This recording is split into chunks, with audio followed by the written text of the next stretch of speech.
Sangli civil रुग्णालयातील औषधांचे box भंगारा शेजारी तुकाराम मुंडेंकडे थेट तक्रार.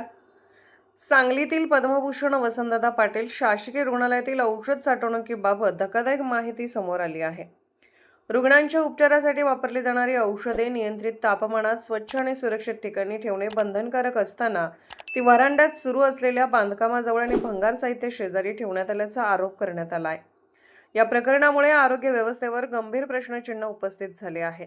मिळालेल्या माहितीनुसार शासकीय रुग्णालयात औषधांचे बॉक्स नियमबाह्य पद्धतीने उघड्यावर ठेवण्यात येत असल्याचा प्रकार उघड झाला आहे.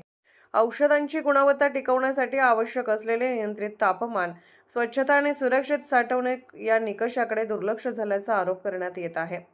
या संपूर्ण प्रकरणाची तक्रार अन्न व औषध प्रशासनाचे आयुक्त तुकाराम मुंडे यांच्या ईमेलद्वारे करण्यात आली आहे.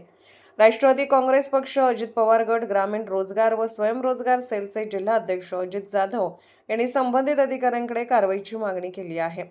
दरम्यान औषध साठ्यांची नियमित तपासणी, साठवणुकीचे निकष आणि त्यांची अंमलबजावणी याबाबत FDA कडून नेमकी कोणती पावले उचलण्यात आली याबाबत अद्याप स्पष्ट उत्तर मिळाले नसल्याचे सांगितले जात आहे. त्यामुळे अन्न व औषध प्रशासनाच्या कार्यपद्धतीवरही प्रश्न उपस्थित होत आहेत. या संदर्भात प्रसिद्ध झालेल्या वृत्तानंतरही तातडीची कारवाई न झाल्याचा आरोप करण्यात आला आहे.